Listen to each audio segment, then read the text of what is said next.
A warm welcome to Disky Talk with Liolo. If you're tuning in for the very first time, I do ask that you please subscribe and hit that notification bell. If you've been a part of this journey, I hope you thoroughly enjoy this episode. So, on today's episode, I'm joined by a very, very special guest. Some refer to him as the Savior, but we all refer to him as Dylan Kerr. He is the head coach of Swallows.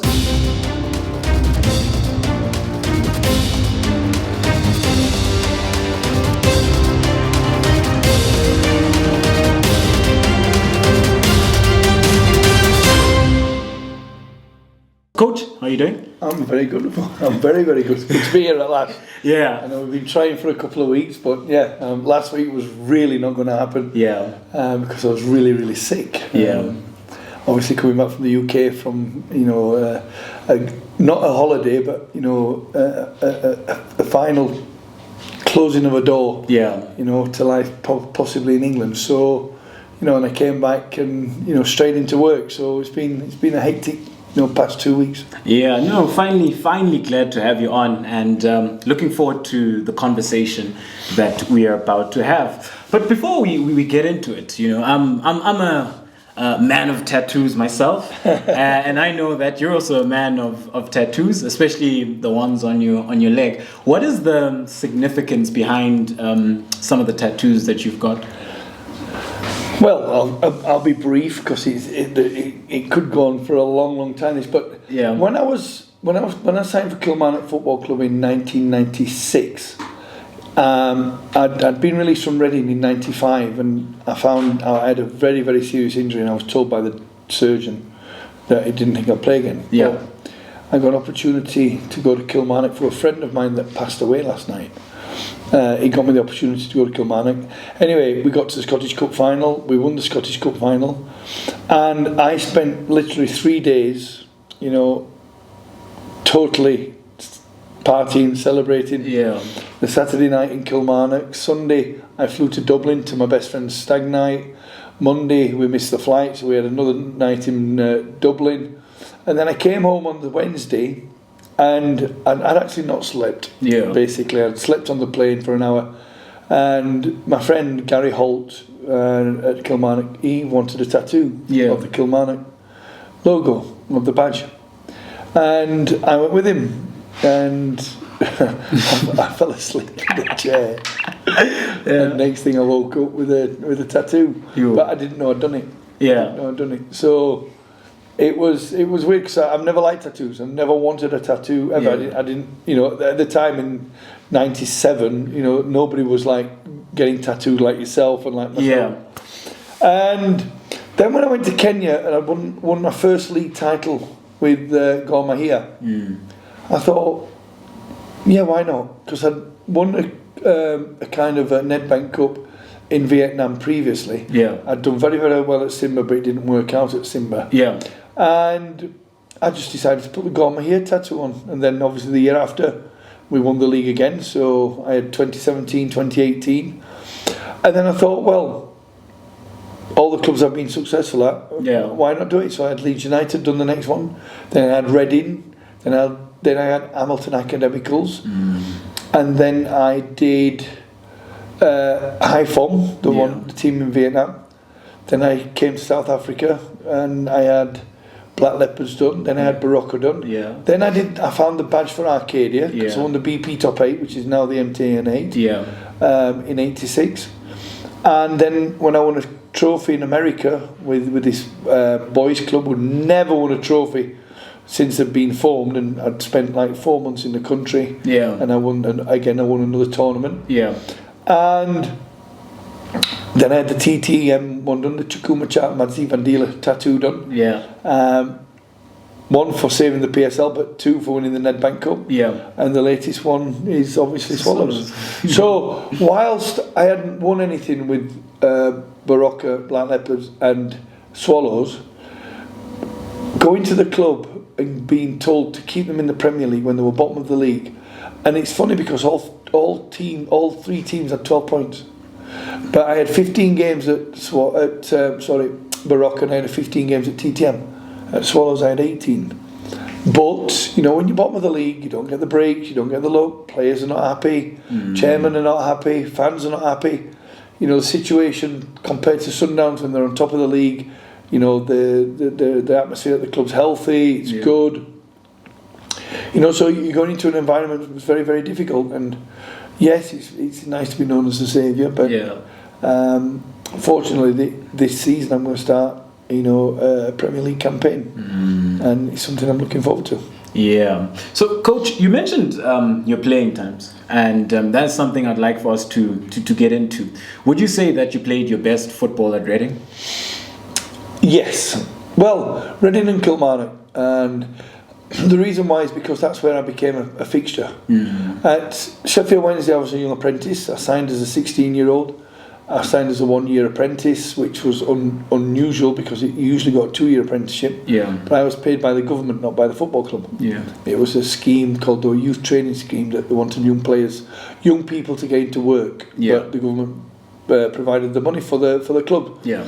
And I nearly blew it as a 16-year-old because I was a left back. So I was a left midfielder, but they didn't fancy me as a left midfielder. They fancied me a left back. And I worked really, really hard to get that position at left back, and they gave me a 1-year professional contract. Now, the bad thing about that is I became a party animal at 17. I became somebody that went partying, clubbing. I went to pop concerts. I was surrounded by beautiful women, and I thought I'd made it as a professional football, but I'd never played a game. Yeah. So when I was 18, I got released, and that's when I came to South Africa. I had 3 amazing years in Pretoria at Arcadia Shepherds. Played with some amazing footballers at Chiefs, Pirates, Sundowns. You know, I mean, Screamer hates me because I used to terrorise him. Mark Anderson, you know, Sammy Troughton, my former teammate at Arcadia, was there. Yeah. Pizzo was there. You got Mike Ntumbela. You got Trot Malott. You've got some amazing players, and obviously Chiefs. Yeah. You've got Scar Tinto, Max Papignani. You've got Dr. Kamalo, Asen Lengwe, great players, Pirates, and Swallows, Thomas Longwani. Yeah. Noel Cousins, my former teammate, were at Swallows. Yeah. You know, Gavin Lane at Pirates. Players, you know, Tobago Malloy. Yeah. You know, it was fantastic to come here. And those 3 years I had here, when I went back to England, I started training with Leeds. And Leeds told me to go back to South Africa and sign for Kaizer Chiefs because I was going to sign for them. Yeah. But then they had a rethink, and I ended up signing a 3-year contract with Leeds United. It was very, very tough. I only played 16 first team games. You know, I didn't complain. I worked very, very hard to try and get in the team, but you got Jim Beglin, Irish international, Tony Dorigo. You got Gary Speed, God rest his soul. It was competition, and it was a healthy competition. And you know, you got Gordon Strachan on the right. You got the late David Rocastle. You know, you got Mel Sterling, Gary Kelly. It was very, very difficult to get in the team. Even Eric Cantona, he couldn't get in the team. You know, and then I got signed for Reading, and then I got bad injury and went to Kilmarnock. So that's when I played most of my games, and that's when I enjoyed my football. But unfortunately for me, when I was hitting the peak form, I ended up getting injured. And the day I got injured at Reading, I was supposed to sign for Norwich, but the manager never told me, and I ended up getting injured. And that's when, you know, I had a career-threatening injury, which obviously I overcame. But I never really had that opportunity after that because I moved to Scotland. I bought a house in Scotland, and I had 4 good years in Kilmarnock. And then through injury again, you know, I had to retire at an early age of 32. And speaking of retiring, when then do you have the idea of transitioning into coaching? Was it a plan, or was it something that you stumbled upon? No, I love football. You know, I've sacrificed my life. I was speaking to 2 gentlemen today about sacrificing things in life. You know, I've got no family, I've got no children, I've got no wife. So I've sacrificed, you know, things for my football. Now, when I came to South Africa at 18, I started coaching at 18. I got my first preliminary licence, which was taken by John Latham, our coach at Arcadia. And then I started teaching the Colts. I think it was under 14s with Mark Fish, Phil Masinga, Lucas Radebe and the Glyn Blinken, Paul Matthews, at Supersport. Glyn Blinken, who's now a famous agent in South Africa. And I took the Colts team and I loved it. I loved it. And the reason I loved it is because Howard Wilkinson, my former Sheffield Wednesday and Leeds United coach, he was the one that has been my mentor and my role model. Not because they didn't like his coaching, because he was long ball. He was like Gavin Hunt when he was at Wits and at Supersport. He's like Tux. They play more direct kind of football. And that's what Howard Wilkinson did, and nobody liked it. Nobody, appreciated what he did. But he won 3 titles, in 4 years, and he got Leeds United back into the Premiership, and he won the old Premiership, the Division 1 as it was known then. Yeah. But I loved his way, his man-to-man management with players. Yeah. How he got the best from his players. How he worked closely with his players. How he didn't put his arm around them, and he didn't mollycoddle them, and he didn't, pander to the player. He earned the respect by being hard but fair. And since then, I've always wanted to get into coaching. And when I retired at Kilmarnock, I decided to take my A licence. I took my B licence first, and I took my A licence. And I took my A licence too quickly, and I failed. And I failed with my partner. You might know him. He's a Portuguese guy. I think he's called Mourinho, Jose. He was my partner, and we were working closely together. I actually don't know if he passed, although I've recently, in the last couple of years, been back in touch with him, because he's been finding out that my successes in South Africa of keeping teams up in the league, and I knew it was too early. I thought it was going to be so easy. Yeah. But when you come from a B license to an A license, and you're working with all these top professionals and top assessors, you kind of freeze.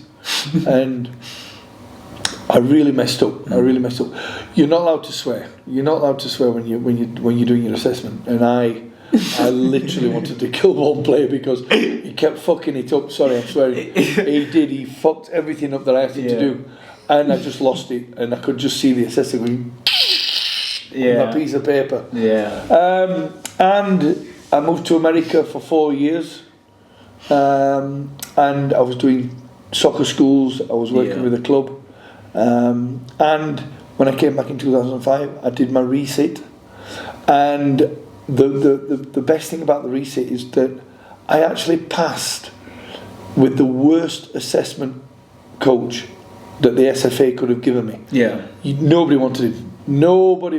Yeah. Because you had to cross everything right. You had to tick everything. Every T had to be crossed. Every I had to be dotted. Those old sayings. Everything had to be meticulous. Everything had to be done.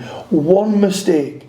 If your shirt were tucked out, if your socks were down, if your boots were dirty, you fail. Yeah, he would fail you, and to pass through him was one of the highlights of my coaching career. Yeah, and your first opportunity then with senior men's football comes in Vietnam. How does that come about? Well, it wasn't Vietnam. It was South Africa. South Africa. Oh, I'd not spoken to Sammy Troughton. I met Sammy Troughton in '86, got off the plane, 18 years old, met this long, beautiful Irish face that had the charm for the women, and we lived together, and we played together, and we went out together, and then Sammy and I left in '88, coming back to sign for Chiefs, but I ended up getting offered a contract at Leeds. Yeah. And there was no internet, there was no mobile phones back in the 80s, early 90s. And when I read an article that Sammy was at Tux, I got in touch with him through Tux University. Yeah. And he invited me out in September 2000. No, it was in June 2009. Yeah.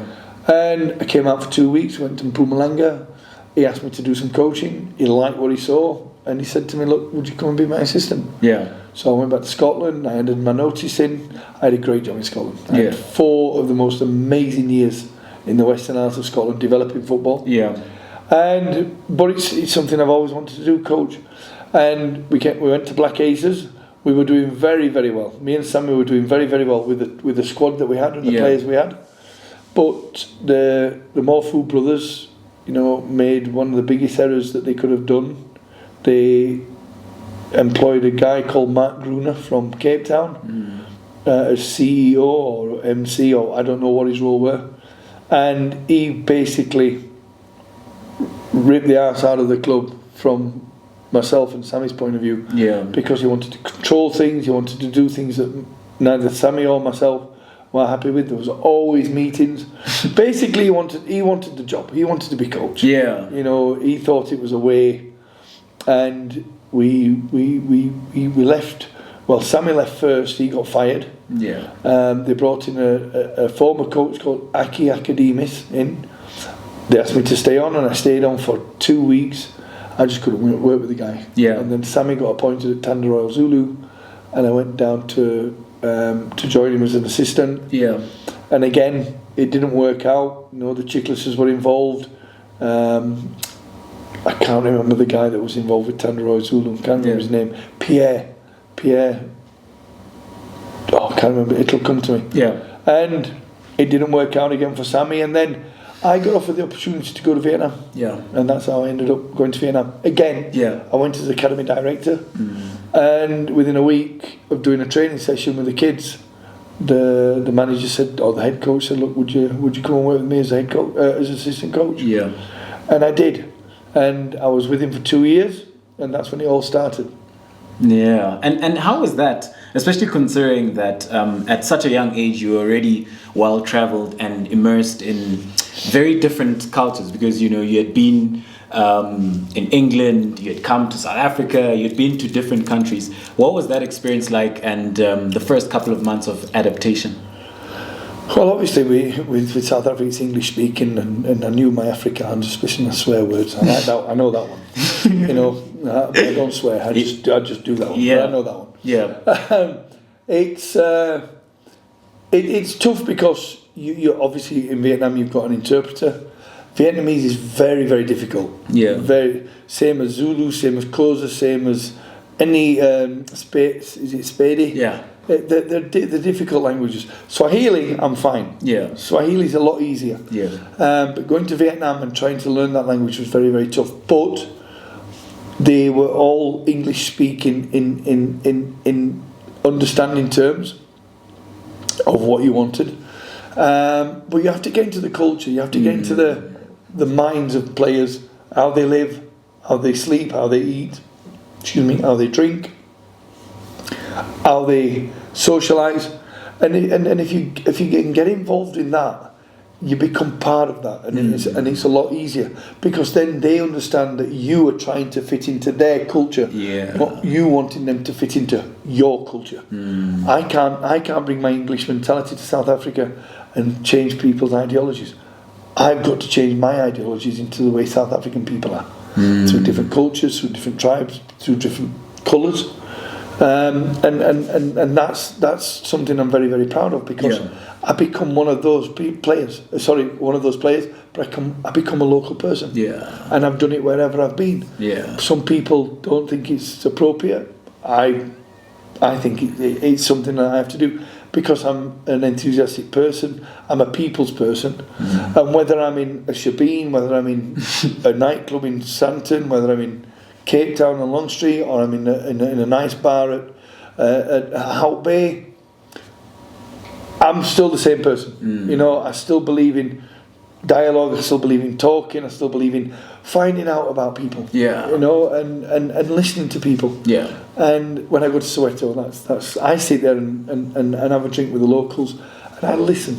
I let them talk. Oh, they know I'm a Swallows coach, they know I've coached Baroka, they know I've coached TTM, but they don't want to hear about that because they know about it. But I want to know about them. And they look at you and thinking, well, hang on, why is this soccer coach wanting to hear about my life in Soweto when his life is totally different?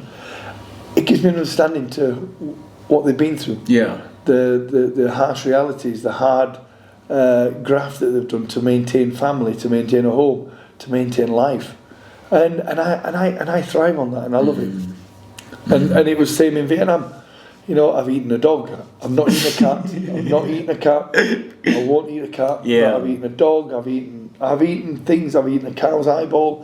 I've eaten a bull's penis. I've eaten a bird. I've eaten a bird that they actually incinerated in this oven. Yeah. And you just shook it, and the feathers came off.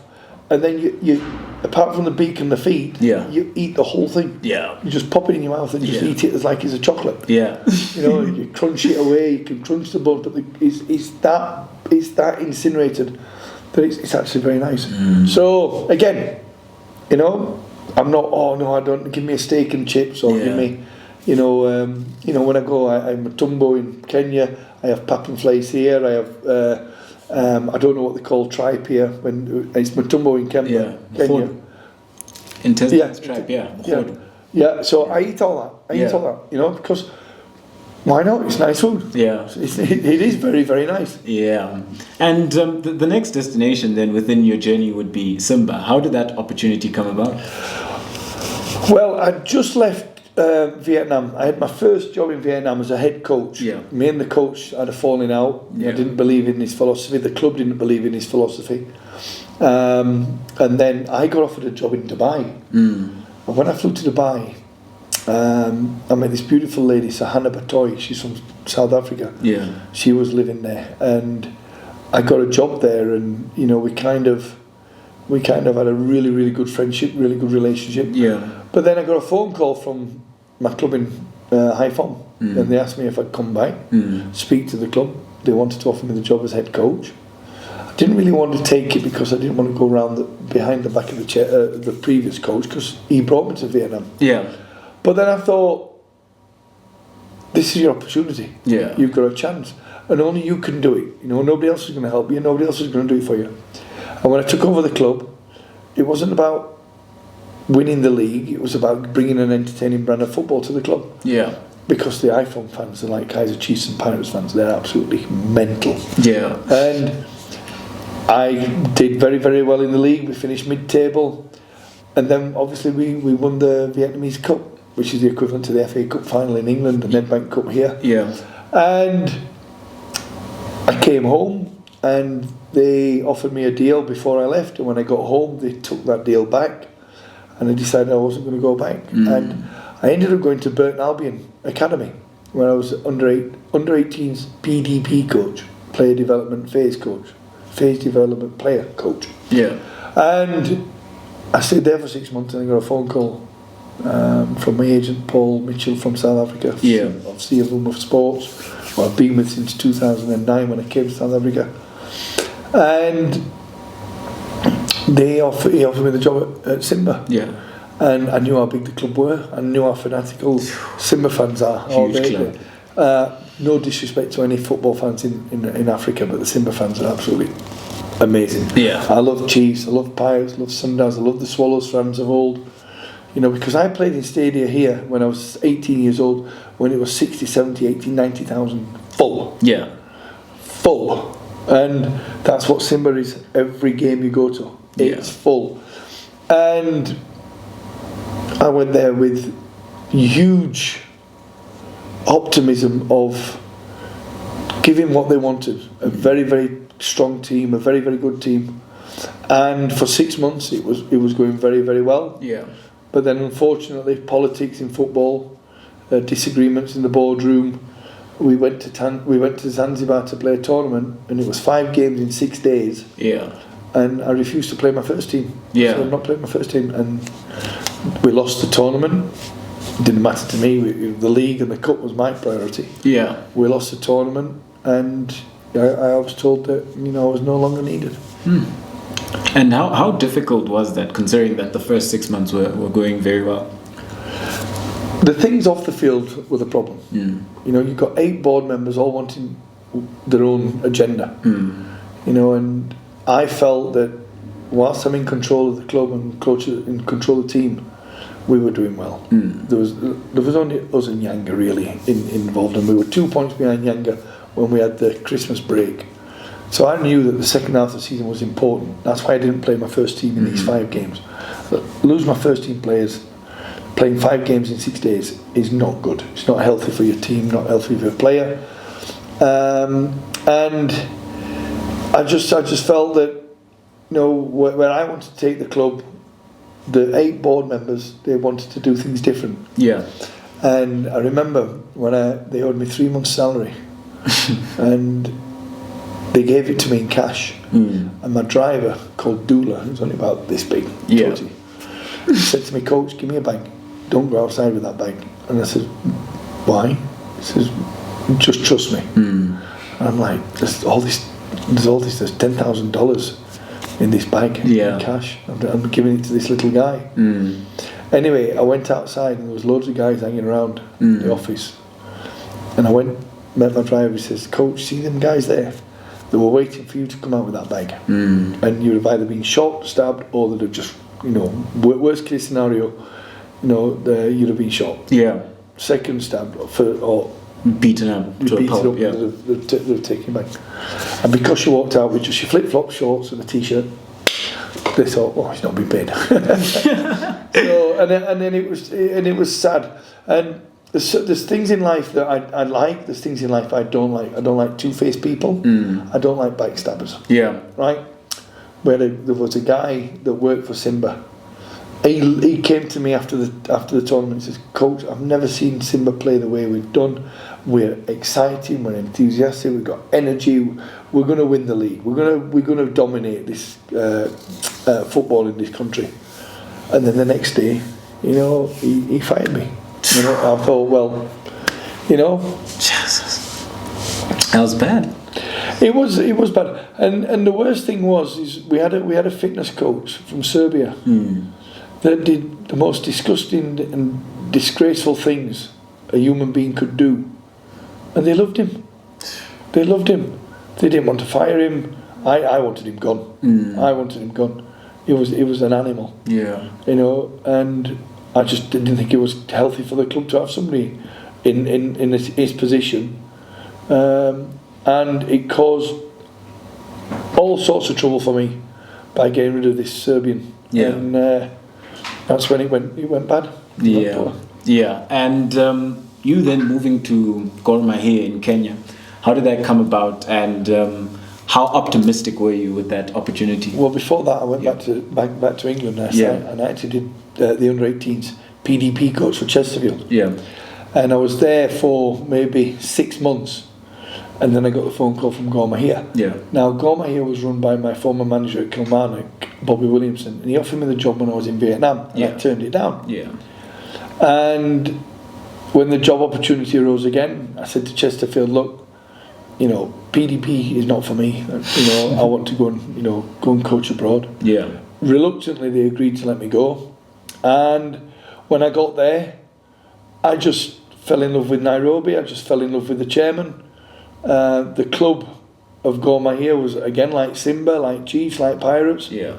Again, no disrespect to any other football team, but they had the most fan base. They had the support of the whole of Kenya, and I was given one thing to do is win the league. We were struggling when I joined, and by the end of the year, in 6 months' time, we'd won the league, and we qualified for CAF, and that was amazing. Yeah, that was amazing. That was the start of me thinking, you know, I've got something here. I've got something, not only in my football, but in my private life and my social life, where it all comes together. Yeah, you know, because I'm seen everywhere. Yeah, you know, now, I'm not a person to sit at home. Like I said, I've got no family, so I do my work. I work very, very hard every day. But when I've got my downtime, when I've got my social time, I like to watch football. I like to go and have a beer. I like to go and socialise with people that doesn't matter what age, what colour, what religion, what tribe, whatever. Yeah. I go out and I socialise with people, and I'll sit with people. I'll join people and say, "Look, you know, total strangers." Yeah. I've not been turned down many times where people said, "Look, you know, just stay away." There has been options like that, but you know, I just like to find things out, to talk to people. Yeah. Because the more you understand other people, the more you can understand yourself, and you can relate to your players. Yeah. Because you've got different backgrounds, you've got different cultures, you've got different languages, you've got Eastern Cape players, you've got Transvaal players, you've got Durban players, you've got Bloemfontein players, the Free State. Yeah. You've got all this mixture of players, and you've got to manage to put them players in the right pieces of your jigsaw. Yeah. And if I understand their cultures and their beliefs, like prayers before, prayers after training, I don't pray. Yeah. But when I came to Africa, it was very, very part of their religion, part of their makeup. So, we do that. Yeah. And I've always done that. Yeah. And they're very, very proud, and they're very, very. They worship the Lord more than any other people I know in the world, and that's helped me along with how I've developed and how I've become as a person. So you have to do things like that. Yeah. And at Gor Mahia, when you did win the league, what was your game model like, and what were you looking to set up like? Well, I've always played 4-4-2. We've always played 4-4-2. So obviously you've got your full back, you've got your two centre backs. Yeah. You see, this is me as a left back. Yeah. I didn't play here. I always played here. Yeah. You've got your inverted winger. You've got your two midfielders. That's how I like to play. Yeah. That's how I like to play. Right. That's how football I was brought up in.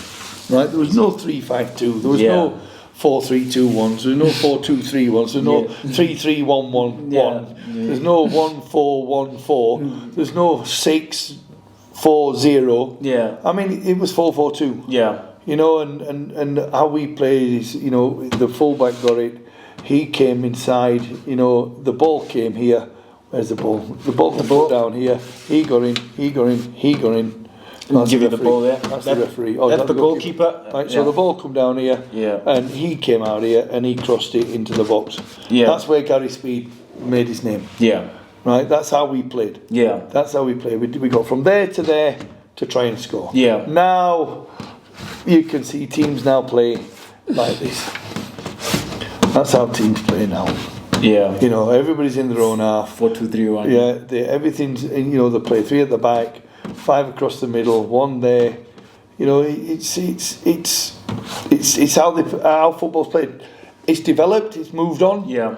But the game is football. Yeah. The idea is if you've got the ball here, how can you get it there? How quick can you get it there? Yeah. And how good can you get it there? Doesn't matter if you play pretty football.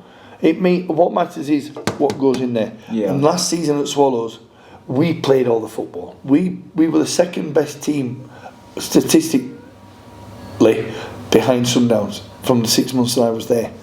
The only problem we had,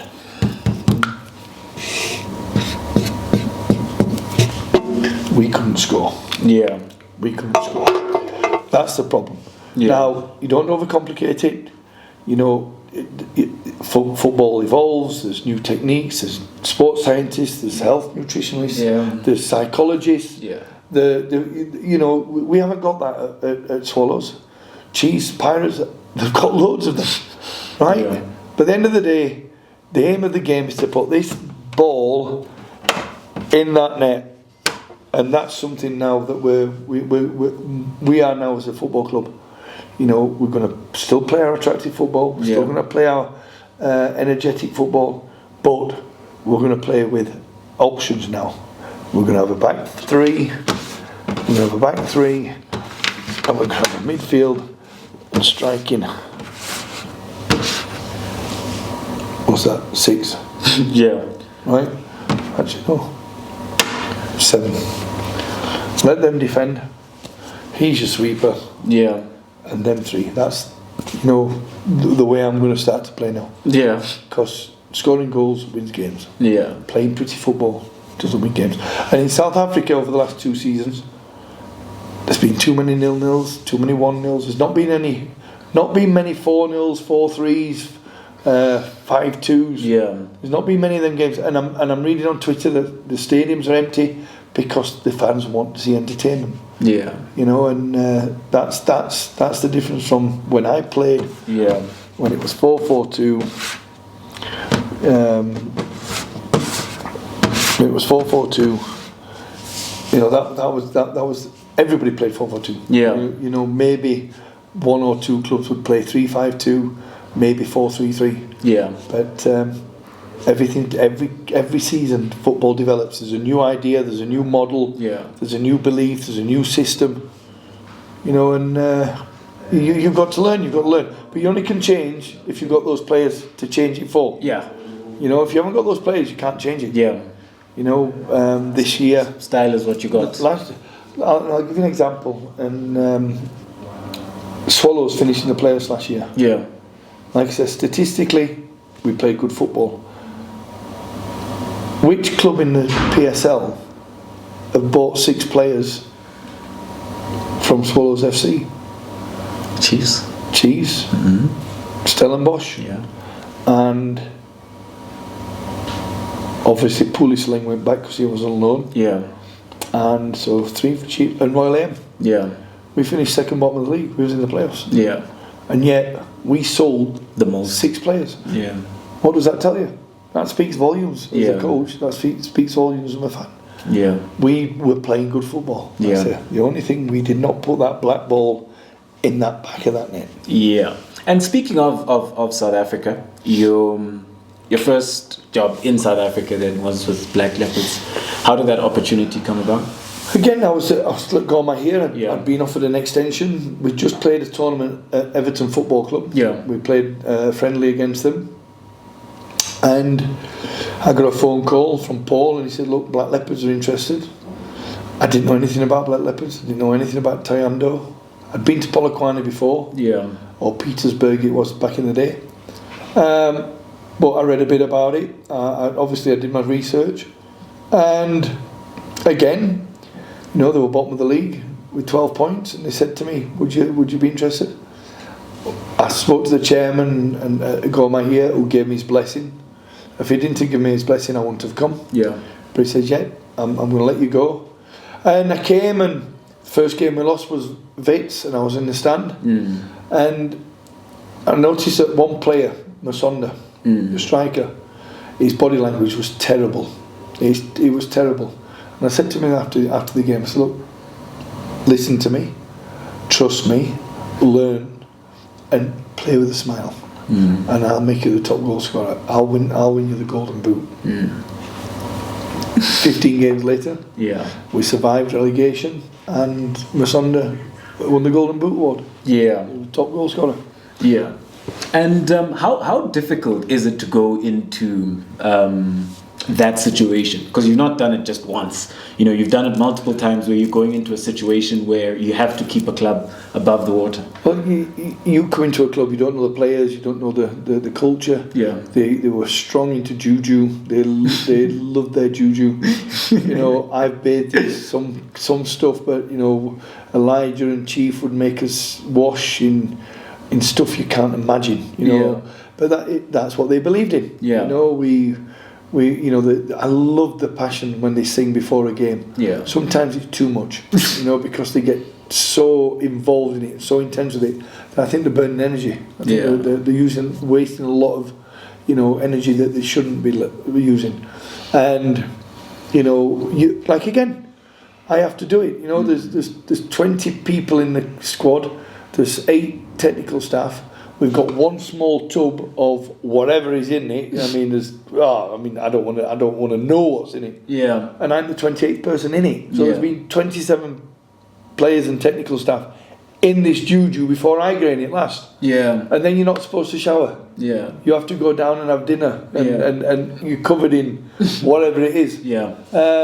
Again, I say, I do it because it's important. Yeah. I can't stand off and say, no, I'm not going to do it. Yeah. I know some players don't believe it and they don't like it. Yeah. But that's their preference. But I feel that, to be part of it, I've got to, show that I'm one of them. When we played Cape Town City the last game of the season, Benny McCarthy come up to me and says, "You're going down. I'm not going to let you win." And I said, "Well, good, because I don't want you to let me win. I want to win it fair and square." Yeah. And we won 1-0. And then I had to go home. I left Black Leopards because my mum was dying. And for once in my life, I put my family first before football. I'd been away for 10 years, No, sorry, I'd not been away. I'd been away for 10 years, from 2009 to 2018, from my mum, who was my closest, most amazing person in my life. And when I went home, I knew she was going to die. She was end of life, but I thought maybe she'd have got. I went back in May, maybe end of May, June she was given till, but she actually kept breathing till September. But obviously the season had started and Leopards had got a new coach, and I stayed in the UK. I had to sort a lot of family issues out, a lot of my personal stuff with my mum and myself, and come November I decided that I was going to go to America. And I went to the local pub in Mexborough, my hometown, and I said to the guys, do not let me leave this pub until I've booked a flight to America. Because I didn't want to leave. Obviously my mum had passed away and I was still emotional. And I flew to America, and on Boxing Day I got a phone call from Paul. So listen, can you get back to South Africa by the 29th? So I flew from America, from Arizona to Manchester. I got back on the 26th. I left on Christmas Day. I got back on Boxing Day. I spent one day in England getting organised, and I flew on the 28th to South Africa, arrived on the 29th, drove up to Polokwane on the 30th, met the Baroka chairman and agreed to sign for Baroka again in the same situation. And this time it was different because of this wee little pandemic called COVID, where everything stopped, the world stopped. Whether it's right or wrong, you know, some believe it's man-made, some believe it was made by the government of one country. You know, was it a proper virus? You know, it's something we nobody in 100 years has been through. But it shut down everything. It shut down the world, and obviously football stopped for I think 4 months. And then we went into this kind of bio bubble, where we played 5 games in 2 weeks, you know. And again, it was tough because we had to live in the hotel. We were away from our families. We had to eat certain times. We had to eat certain foods. We weren't allowed out the hotel. Nobody was allowed in the hotel. We were ferried into the stadiums. We were ferried out the stadiums. It was very, very tough. And I remember the last game of the season. The third game before the third game before the last game of the season, we played Sundowns. Nobody gave us a chance. Sundowns were chasing Chiefs. Sundowns were on form. Chiefs were dropping points, and we had to beat Sundowns, and we did 1-0. I made a comment on TV, but we'll go back there maybe later. Basically, because I felt, everybody but my technical team were happy, and I understand why they weren't happy, because I think if we would have lost, I possibly would have lost my job. For the last 2 games, which was Supersport and Kaiser Chiefs. We lost the game against Supersport, which was horrendous. But we went down to 10 men early, and then we played Chiefs. They needed to win the game to win the league. First time in however many years. We needed a point. And at half time, I threw everybody out the hotel. I threw everybody out the dressing room, and I sat down with the players, and I ripped into them big time. I ripped it, and I told them exactly what I felt. And I said to Kambala, Lord Kambala, I said to Kambala, you go home back to Mozambique, go get yourself a fishing boat and go and catch prawns, because there's no way you're a footballer. You're wasting your time. You're wasting my time. You're wasting the club's time. You need to go home and just find a job. Be a fisherman. Find a job. Be a fisherman. Work in a bar. Drive a taxi. It's because you're doing nothing. Gerald Perry, you've got a left foot that's a dream. But what's the point in having a good foot if you can't kick the ball? If you can't do the things in the right area? Says you're a Malawian international, and I went through them all. I went through them all. Honestly. The F words were coming, the CUNTs were coming, everything was coming. And what happened? Perry Jr. put the ball in, Lord Kambala headed it, and we drew the game, and we survived, and we survived in the Premier League. And in the previous stint of keeping up Black Leopards, you did mention that Musonda was key. This time around with Baroka, which were some of the players which were key in ensuring that you guys stayed? Well, it was Evidence, Goba, Tower. The chairman had said to me, look, we've got these good MDC players. I went to watch them twice play against Chiefs, and I think they played against Chipper. Yeah. And I saw this big, tall, lanky lad, looks like kind of a Vieira, Yaya Toure player, playing as a 10. And we played Hungry Lions in the Nedbank Cup, and I played him as number 10, and he was horrendous. Yeah. Half time I put him up as a striker, and he was absolutely fantastic. But you got Demin Farmer, you got the likes of Makumi, you got the likes of Magaga, who's now at Stellenbosch. You got Pachi, you've got Junior, who's from Namibia, and you got Mbulu, who wasn't the best striker, but he was an absolute powerhouse. Yeah. And obviously we had Elvis Chippers in goal. So yeah, we had good players. Yeah. I've had good players. I've had good players because they've bought into my dream. They've bought into my beliefs. They've bought into my philosophy of my football. Yeah. And they trust me because I trust them. Once that trust goes, you can forget it. It's a problem. Yeah. And you then have a second stint at Black Leopards. How did that come about? That was because I was in Polokwane, and I thought it was a good choice because I enjoyed myself at Black Leopards, and I love David Tidiela. I loved his dreams and his ambitions, and I just thought that they did things all wrong. And then when I went back, we were doing okay, with what we had, but then he brought another coach in to be my assistant, Coach Siema. Yeah. And I didn't want that because I knew what was going to happen. I could see it, everybody could see it. But the chairman's the boss, he pays your salary, he tells you what to do. And the day I met him, I looked in his eyes and I knew, and I should have just walked out of the office. But I didn't because, the fans, wanted me to do well, the players wanted me to do well, the club wanted me to do well, and I felt maybe people are wrong. No. If I could pick one knife out my bag, I could pick a dozen. That man, did everything in his power to get me to lose my job, and he did it against Chipper United, his former team.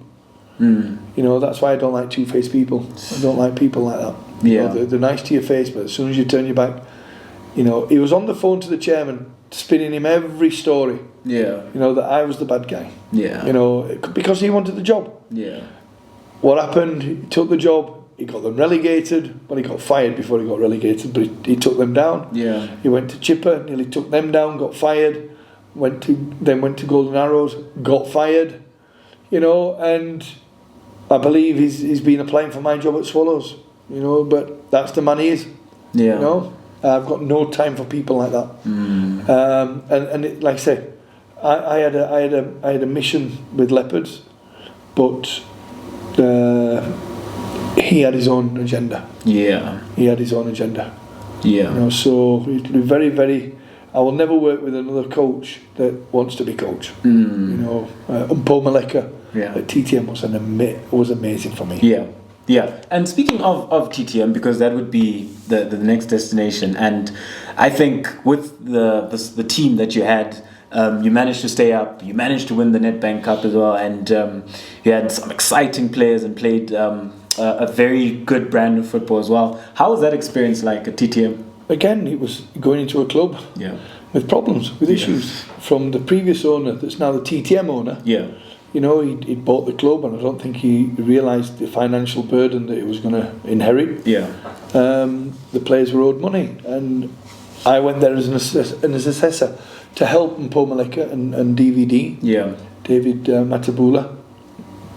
And then I got asked if I'd take the job, and I liked what I saw. And Ndondlo wasn't playing. I don't think Ndigani was playing. Tabo Manumani wasn't playing. Yeah. And within a week of taking my first session, I thought, yes, these can play, and we changed it. And again, I said to the players, look, there's nothing you can do about it. The money situation, that's going to take care of itself. What you got to take care of is your lives and your livelihoods in football. So again, same as Baroka, same as TTM, you're protecting their legacy, you're protecting their jobs, you're protecting their families. Yeah. And same at Swallows. You've got to protect your job, because jobs now are even harder to come by than they were last year and the previous year. Yeah. And staying in the league was remarkable, for the team that I had, because we had good players. Where at Baroka we had workers, we had hard workers, we had people with a work ethic. Same at Black Leopards, but we had good players at, and they knew TTM. When I got offered the job, Gavin Hunt said, "You've got a great squad." Paul Matthews, "You've got a great squad." Steve Barker, they all said, even Rolani, "You've got a great team there. You get them cooking, you'll survive." Yeah. And then to get to the Nedbank Cup final was just, it just all came into place. Yeah. And I remember the day of the game, the captain, and I forgot his name now. He's going to kill me. Nonyani. Yeah. He made a speech and he was crying. He says, "Guys, this is what football's about." And Ndegani got up and gave him a big hug. Yeah. Because they'd been through so much in such a short space of time, and that's what won us that cup. Yeah. That speech that Ndegani did, I didn't have to speak after that. All the players were choked. Everybody knew what they had to do. Yeah. And they went out, and whether it was Chipper, whether it's Sundowns, we beat Sundowns in the semi-final.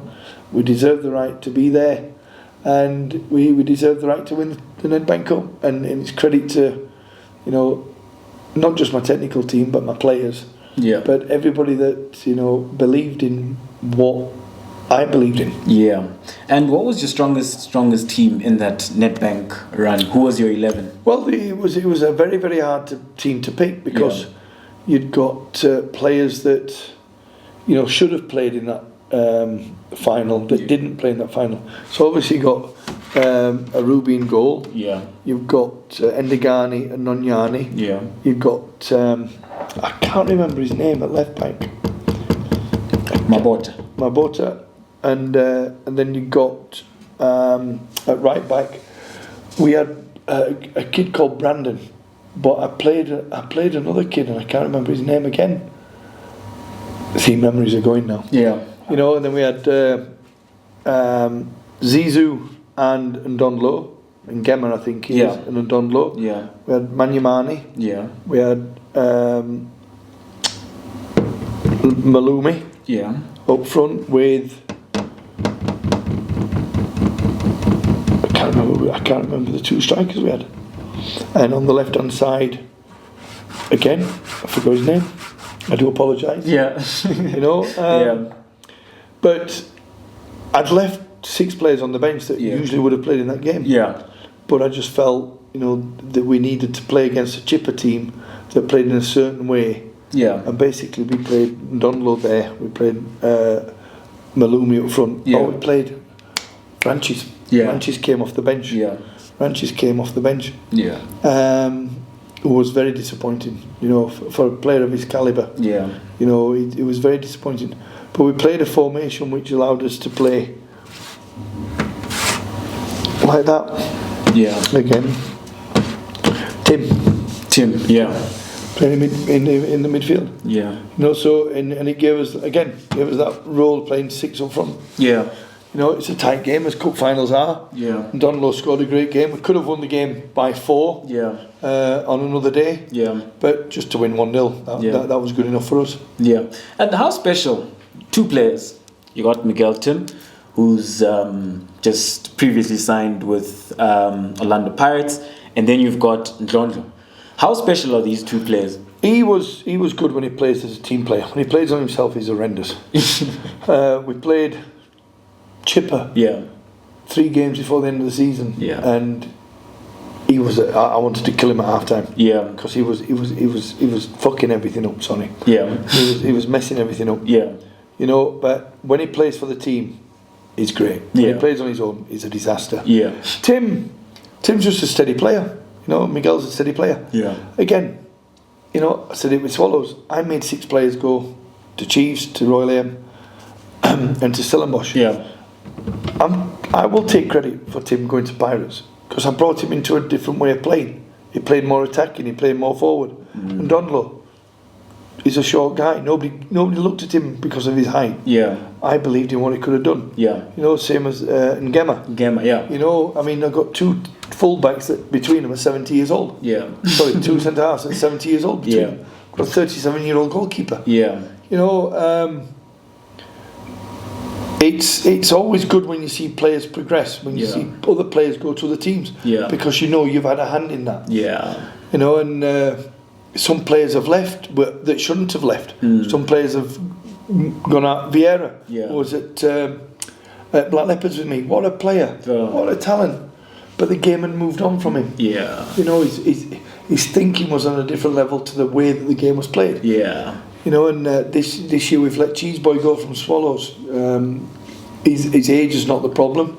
You know, but we need younger, we need hungrier players in the team. Like Mslongo, we've had to let him go. There's players that, you know, have still got a role in football, but, you know, you need to, you know, keep the squad as tight as you can. Continuity is the key. Yeah. You know, to success. Yeah. Sundowns only bring in 1 or 2 players.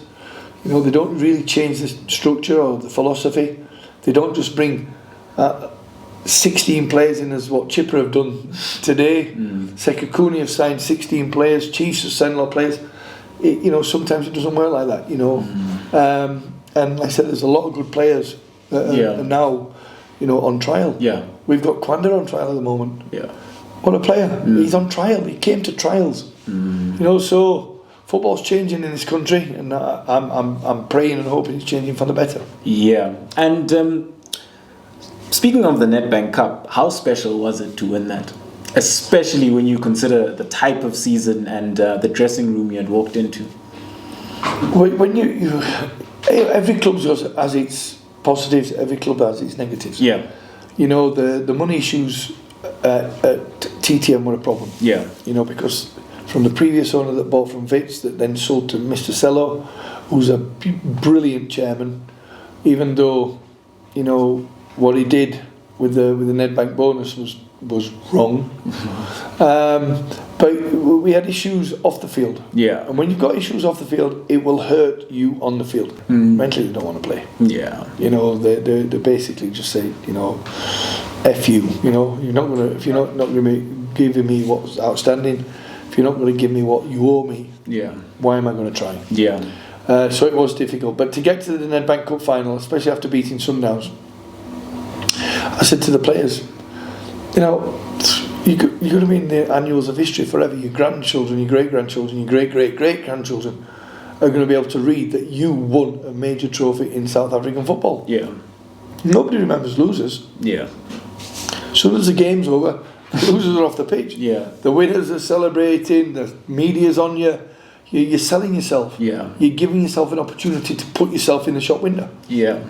It's a no-brainer. Yeah. It's a no-brainer. So the hurdles I had to overcome, you know, every league game and every cup game to get to the level we would go.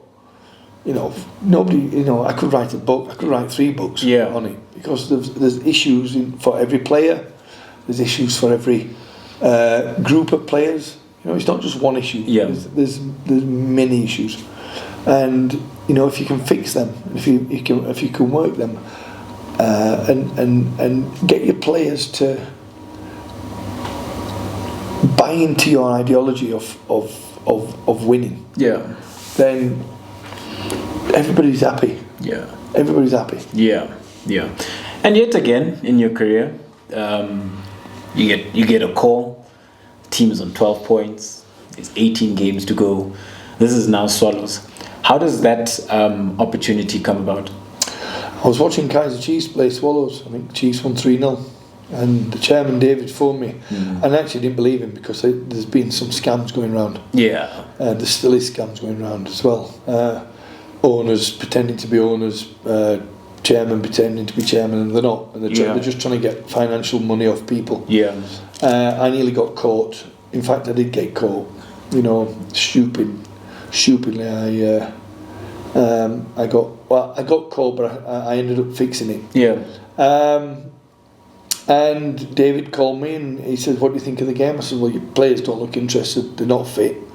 I said, "They're not even trying. You know, you go 1-0 down, and they don't want to get back. You know, it's just like let's just take what we get." Yeah. And he said, "Look, thank you." And then I think it was on the Monday I was walking to Umslanga. I did 10 kilometres a day, walk on the beach into Umslanga from Durban North. And my agent phoned me and he said, "Look, can you get a plane this afternoon? The chairman of Swallows wants to meet you." I flew at 4 o'clock. I got to Germiston at 5:30. I met the chairman. I met the president, Mr. Lasufi Panyaza. Yeah. They told me this massive story in 25 minutes about the club and what they wanted to do, and I just thought, yeah, I want this. Yeah. And I shook the hand. I didn't expect to get the contract. Yeah. Didn't expect it at all. I thought there would maybe, 4 or 5 candidates that we were going to interview. But within 25 minutes, they shook my hand and said, "Look, we'd like you to take Swallows." And in then being able to ensure that you are able to survive, which were some of the key players, and what were some of the conversations you were having with your players with regards to the running? Well, the games were very, very tough because we were dominating games, and that's a really infuriating that, as opposition would get one shot and score 1 goal. And you can't do anything about that. You can't change. You can't change the team because you got beat. If you're dominating the games, you've got to keep. And you're hoping that the luck will change, or you're hoping you'll get the bounce. Yeah. Or you're hoping you get the decision from the referee. We never got that. Yeah. We were playing good football. It was exciting football. My chairman loved it. The fans loved it. My president loved it. The players loved it. But we just couldn't find that one thing, that net. Yeah. And we were missing in that 6-yard box. We were missing with no goalkeeper. Yeah. I can't do anything about that. It's my players are playing. I'm not kicking the ball when we play. Yeah. But again, we had this formation. We had 4-4-2. We had Matlaba on the right. We had Sassman. I had Wan Desili. Yeah. Letlabika. And I had on the left back was Fawaz Basildine. Yeah. Who was a midfielder. Yeah. Up front we had Masonda, we had either Masonda, Malinga or Gamaldine.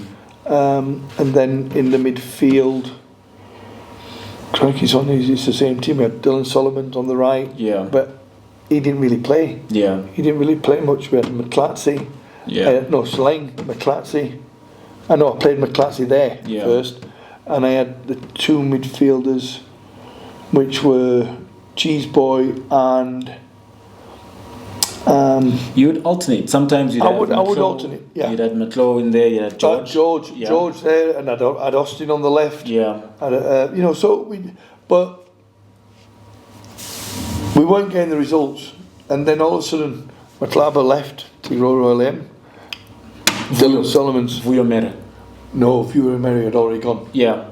He'd already gone. He wasn't there with me. Yeah. Matlaba was right back. Oh, to Royal AM. He went to Royal M. Yeah. So, stroke of genius. Yeah. Dylan Solomon's. Fawaz Basildine. Yeah. Junaid won the ceiling competition. Sipo Sabia. And then, obviously, we got young Kaka when we played in Compact Cup. He came into the fray. Yeah. George, disappointed. Natiyama would sometimes play. Yeah. McClatchy came in here. Masonda or Gamaldine stayed up front. Pulisling stayed there. And then we had, again, as you can see, 6 attackers. Yeah. 6 attackers and 4 at the back. Yeah. But then, as the games came on, and especially the playoffs, we decided to go 3 at the back. Wandasili, Junaid Said, Sassman, Dylan Solomons.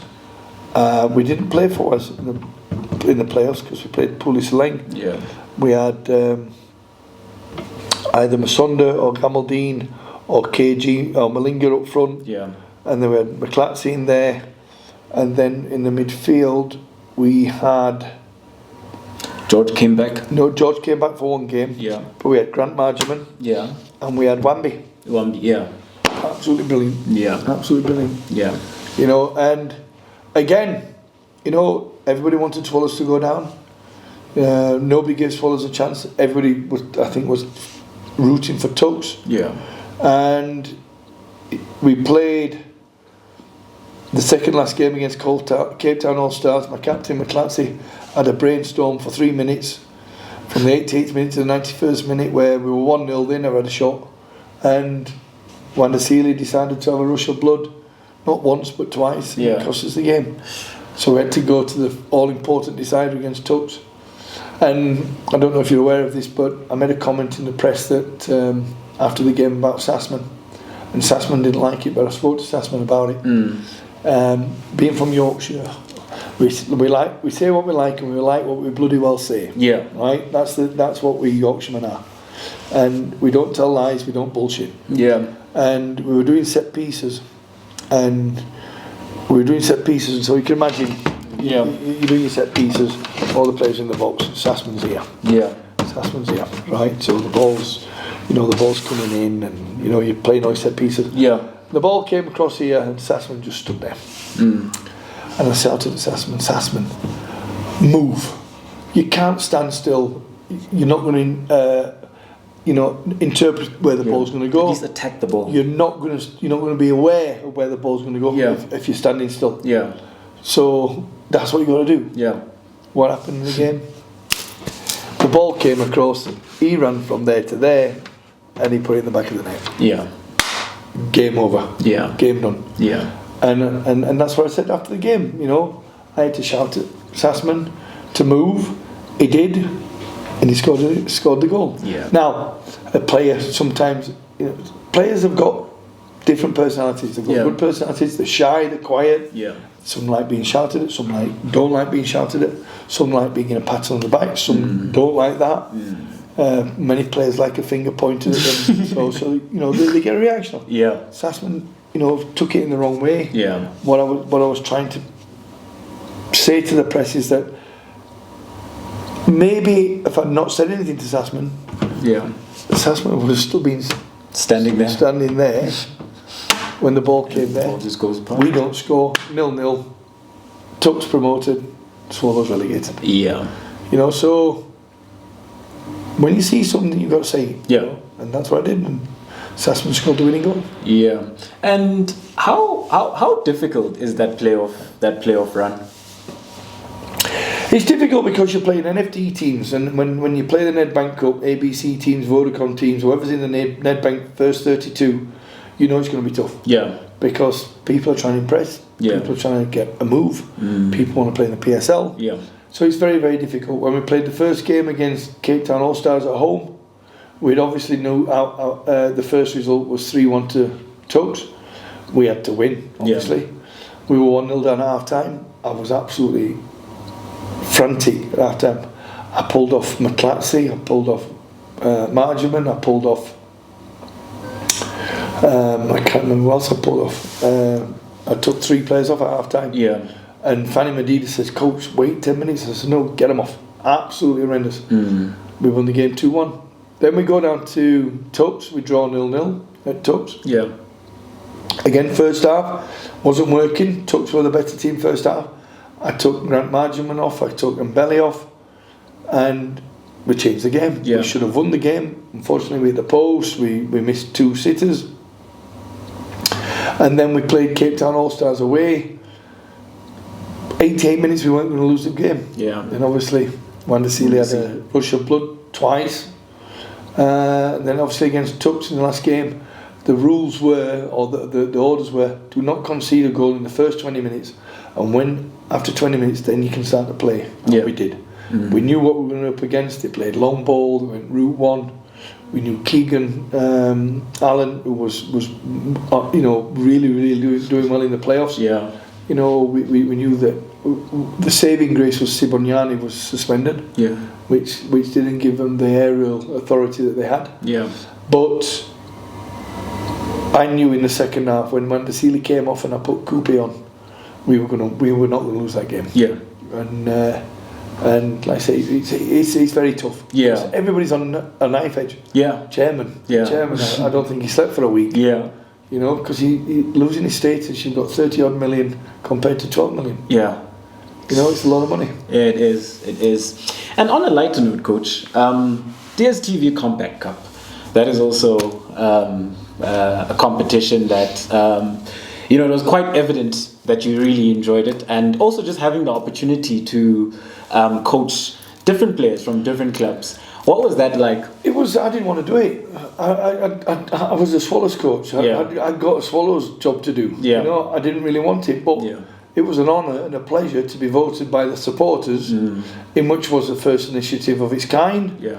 Some people liked it, some people hated it. Yeah. I loved it. Yeah. You know, you got to spend time with other players, with other managers, with other coaches, with the technical team. You know, Fadlu loved it. You know, the Fanny was brilliant. You know, the technical team was brilliant. Cooney.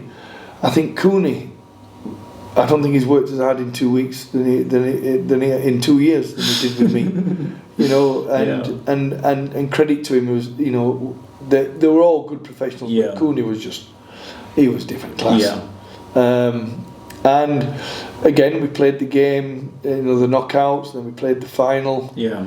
And in the final, you know, Fadlu was kind of Pepper had COVID, so obviously Fadlu wanted Pepper to play, and he didn't. Then it was a choice between Hamaldine and is it Masumi, the striker at Mbasuma, the pirate striker.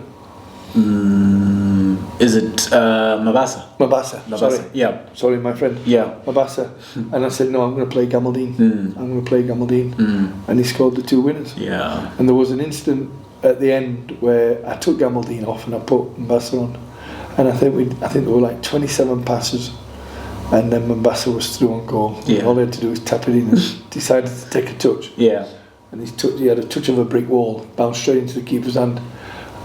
You could actually see all the bench and all the people in the stand, all the players in the stands running down to celebrate that goal. Yeah. But it was great. I mean, it was a good initiative by the PSL. Whether they do it again, I don't know. But you know, the trophy's in my bedroom. I don't think I'm going to give it back. I'm going to say it's lost. I'm going to say it's lost. It's a nice trophy. Yeah. But it had its knockers. It had its people that liked it. Yeah. I just thought it's what the country needed because of AFCON. Yeah. You know, we were sat doing no football. We were watching African Cup of Nations. We needed something to be given to the South African public. Yeah. Like I say, I thought it was a great idea. Not at first. I thought, well, I'm going to be away from my club for 2 weeks. Yeah. But that didn't affect anything. You know? Yeah. And obviously then being the head coach of Swallows, what was it like then to have the two playmakers from the opposing Soweto teams? You had Lodge and then you had Keegan Dolly. No, it was like I say, it was good. It was good. I mean, to be fair, they didn't really do that much in the game. It's very, very difficult to spend 2 weeks with players to try and get them to understand each other from other teams. Yeah. But the most satisfying thing is when the players came and said, Coach, thank you, we've enjoyed it. We've loved the 2 weeks. We've done things that we don't do at our clubs. And they loved it. And as a coach, that's all you need. Yeah. You know, you just need appreciation from your peers as well as your players. Yeah. So, Coach, as we conclude this lovely conversation, there's 2 segments left. There's one which is the Coach's Corner. In the Coach's Corner, I need your top 5 coaches. Oh, in the world. In South Africa. Oh.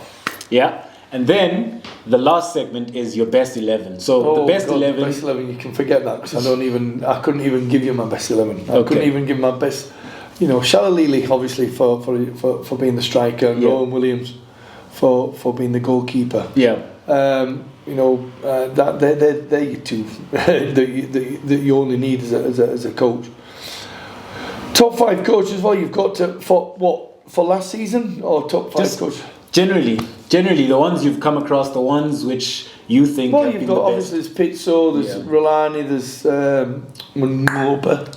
Did I say that one right? Yeah, Manoba. Yeah. Yeah. And obviously Steve Compella, because of what they've done in the last couple of years at Sundowns. Yeah. Obviously Pizzo, obviously Gavin Hunt. Gavin Hunt's probably the most successful coach in South Africa that's now come back into the football fraternity, which is good. Yeah. But you've got to look at Maduka when he went to Royal AM, but he also did well at Bloemfontein Celtic. Look at Steve Barker. You look at Eric Tinkler's had a couple of rough times in football. He's managed to get Cape Town City into into Champions League. Yeah. Is it Champions League? Yeah, CAF Champions League second spot. So you've got to look at that, and you've got to look at Benny McCarthy. Benny's Benny. Yeah. I think Benny's got to look at himself more and become more of a players' coach. And think about players, think about the club. And Benny will be successful. Benny will be successful. Obviously Pizzo's carrying the flag for South African football. Yeah. He will be back in the game somewhere in the world. And unfortunately he's out of the game at the moment. He's promoting youth football. He's promoting white players in South African football. So yeah, there's a lot of good coaches out there. There's a lot of good coaches out there. Yeah. And there's a lot of good coaches that are out of work. It's Middendorf's out of work. Yeah. Clinton Larson's out of work. Calvin Johnson's out of work. There's good coaches that and I know it's not seen too well for foreign coaches to come into another country. But if you look at the English Premier League, how many top class English coaches? Steven Gerrard, maybe at Villa. Yeah. The rest are all foreigners. What a coach has to bring to the club is stability. What a coach has to bring to the club is an ambition. Yeah. What a coach has to be has got to be realistic. Yeah. And what a coach has to do is be honest. Yeah. Now I will look at Jurgen Klopp coming to Liverpool for 3 years not winning a trophy. Yes, he won the Champions League, but he lost 2 Premier League titles. But they didn't fire him. They kept faith in him. They believed in him. They trusted him, and they gave him the opportunity. Yeah. And he won the Premier League. Yeah. And then he won the Champions League. Yeah. We don't get afforded that opportunity in this country. You're based on results, and whether it's right or wrong. The chairman has backed me. He made a comment about I didn't save the club. I should have saved the club a lot sooner. But football's difficult. Football's difficult. It's not as easy as what he thinks to manage a club. But he stuck by me. So did Baroka. So did Black Leopards. Yeah. So did TTM. Yeah. So it's a tough job, but I love my job. Yeah. I love football. Yeah. And it's the second best job in the world. What is the first? Oh, it's porn star. Okay.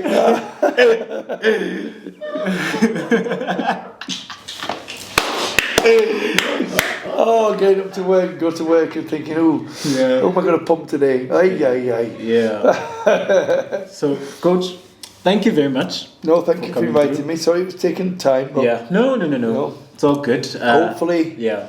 I don't get anybody into trouble, and hopefully everybody's enjoyed it. No. They will love it. They will love it. They've got a very broad sense of humor, and they know you mean well. They know you're the people's person. Before we leave, I can imagine this board was all like this. Which coach do you think would have done all this? Funny enough, he didn't do it. It would be most likely Coach Rolani. Exactly. Rolani, leave the board alone. You don't play football on the board. No, I love you, Rolani. You know that. Okay, thank you very much, Coach. Thank you. Thoroughly enjoyed it. Thank you very much. So, that was yet another special episode of Disky Talk with Leolo. Signing out.